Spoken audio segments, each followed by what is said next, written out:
স্বৈরশাসন আর শত শত হত্যার অভিযোগ মাথায় নিয়ে গত বছর ৫ আগস্ট পালিয়ে ভারতে চলে যান শেখ হাসিনা। সেদিন এক দফা হামলা হয় ধানমন্ডির ৩২ নম্বর সড়কে বঙ্গবন্ধুর বাড়িতে। ৬ মাস পর বুলডোজার মিছিল কর্মসূচি থেকে বাড়িটি গুড়িয়ে দেওয়া হয়। ১৫ আগস্ট শেখ মুজিবুর রহমানের মৃত্যুবার্ষিকী ঘিরে ধানমন্ডির ৩২ নম্বরে নেওয়া হয়েছে সর্বোচ্চ নিরাপত্তা ব্যবস্থা। পুলিশের পাশাপাশি র্যাব, আনসার ও যৌথ বাহিনীর সদস্যরা মোতায়েন করা হয়েছে। কেউ যাতে অনধিকারভাবে প্রবেশ করতে না পারে সেজন্য এলাকাটির প্রবেশ পথে কড়া তল্লাশি চলছে।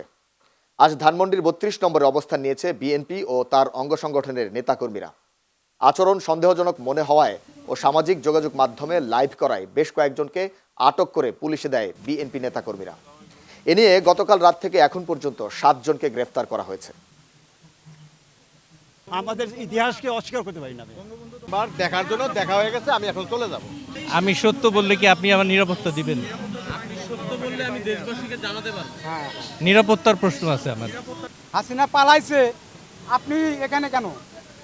কয় হাসিনা পালাইছে তুমি জানো? আমাকে বলে আমি আপনি আর কথা বলবেন না। হাসিনা পালাইনি মানে কি? শুনকার দরজা হাসিনা পালাই চলে গেছে আর আপনি বলতেছেন পালাই নাই। আপনি কি মনে করে এখানে আসছেন? কোন উদ্দেশ্যে আসছেন? আপনি মুরব্বী লোক হন দেখে এতক্ষণ আপনাকে আমরা কিছু বলি নাই। আপনি সুন্দরভাবে বলতেছি, আপনি এখান থেকে চলে যান। আমার সন্তানকে ছাত্রদল করে কথা বেশি বলবেন না। আমি ঢাকার মেয়ে, আমি বাইরে থেকে এখানে উড়ে আসি নাই। ছেলেরা লই আসেন এনে আনেন নাই কেন? আমি কি রাখা করতে আমি আমার ছেলে নিয়ে আসবো। আমার ছেলে বিয়ে না, আমার ছেলে বিয়ে ধর্মদেরটা তো সবাই আপনি চলে যান। যে কর্মকাণ্ড করেছিল তার বাপ করেছিল, বাংলাদেশকে জিম্মি করেছিল ভারতের দালাল হিসেবে।